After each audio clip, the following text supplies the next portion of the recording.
Off the coast of Chile, South America, there is an island referred to as Easter Island. And on this very remote island, there are these cryptic statues staring out over the water. Now, I'm sure many of you are familiar with this. It's been all over Discovery and History and different places. There is a location in Antarctica that mimics this very closely, and I would like to cover that today. Now, real quick, just to give everybody a scale on these things. Here's an average one next to a horse. But that's not the most important part that you need to see. The most important part about these is, even though compared to a man they're very large, when you look at the part of it that is buried, it is far, far larger. And of course this would have been a technique. People wondered, how did they stand up these huge slabs of rock and then carve them and all this? Well, I mean, it looks like they took them and they slid them down into holes and stood them up and then carved them and then covered them round, and just to give the imagery. Now, also, real quick, in China, and I'm sure many of you are aware of this as well, there is this thing there was discovered, this terracotta army. Buried in China were these throngs of statues, terracotta statues of warriors. Each one a little different than the next. They weren't carbon copies. Now, the reason for all this, there's been wide speculation, but the point being, this idea of burying statues or using that technique, why? Who knows? All I can do is show you that in Antarctica, there is something to be seen that is relevant to that. Now, just to give you an idea of where this is in relation to where we have been talking about recently. All right. Real quick, here is the place with the giant and the cave. This X marks the spot. This is the area with the Stargate. If you move just, I guess you would have to call it south because it's inland toward the South Pole. There are these very strange, perfectly spaced, equidistant monuments sticking up out of the ice. Let me get this arranged properly. And I think that's the key word there, the equidistant property of these. Now, they are of varying height, but we've all seen Arlington. And we know that something like that in nature wouldn't occur all by itself.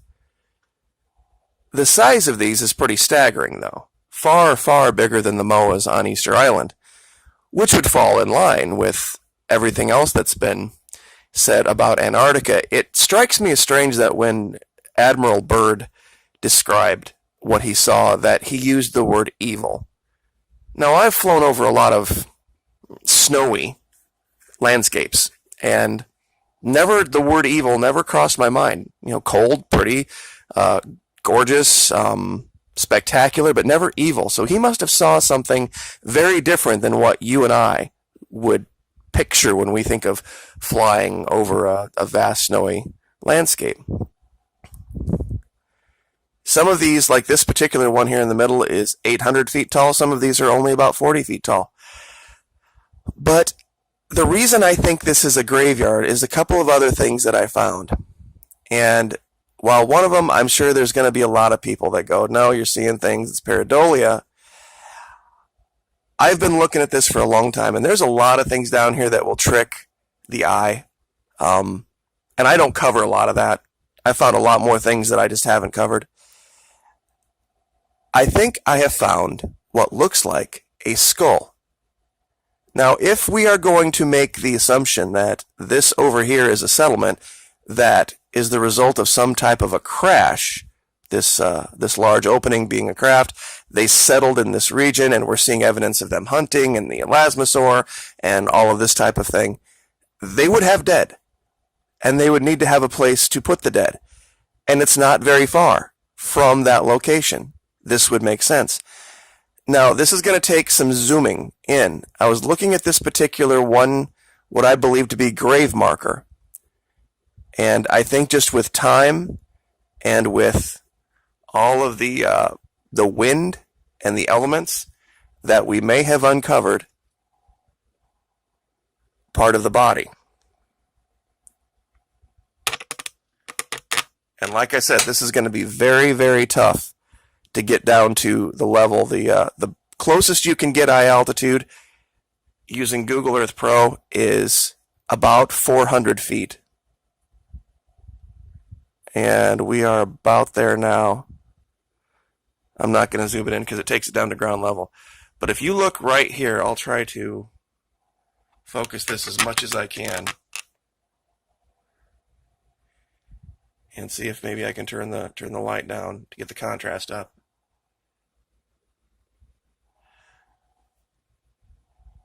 That right here is a skull, 2 eyes, and a mouth.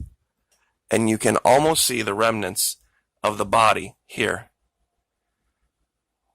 Now the size of this, you can almost kind of see a scapula here, and it'll give you an idea of how big the monument is, because this clearly looks like an enormous grave monument.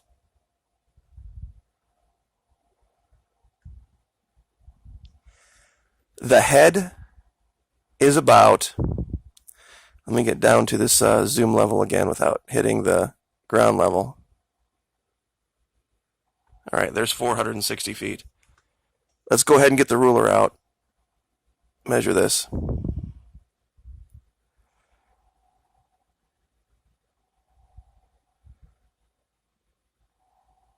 The head is 9 feet. That's a pretty big giant. Now, I know there's going to be a lot of people that take issue with this, but if you get Google Earth Pro for yourself, I promise you it's free.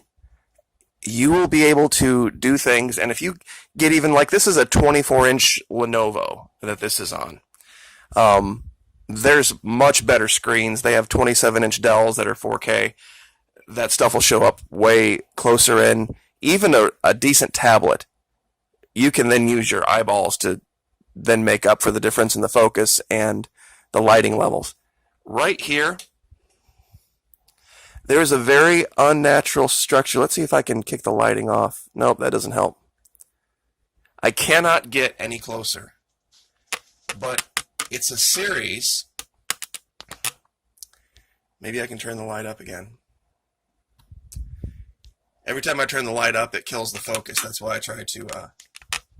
It's a series of doorways, a series of openings, right above my cursor here.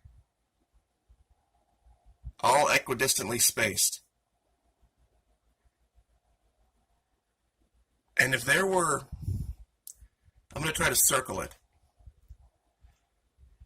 If they had servants, humanoid, like us, this, of course, would have been something that they would have had put in place, just like they did in Egypt. Even after the pharaohs died, they had all sorts of plans for their afterlife that required the living to do things, and we saw this down in China, too. So it's, you know, like I said, you can speculate about this, but when you add everything together, and there's another structure kind of like it here, where you can see a couple of doorway openings.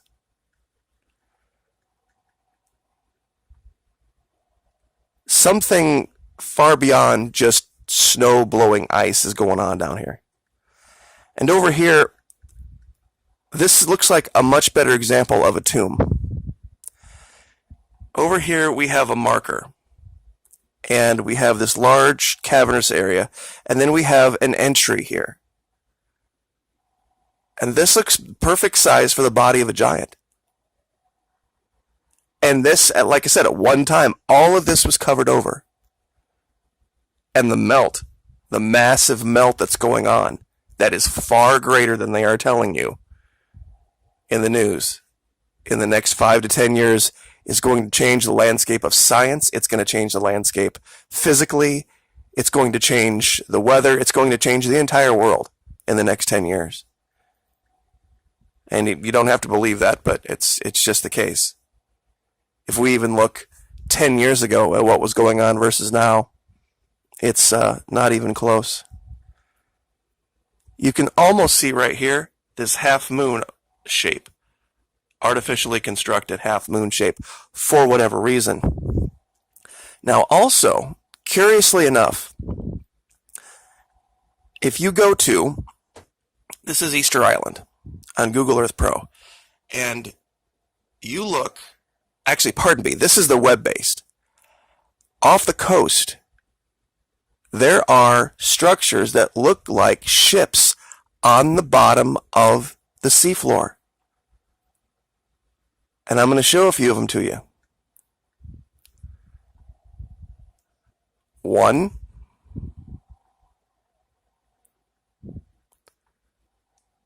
2, 3, a smaller one, 4, 5,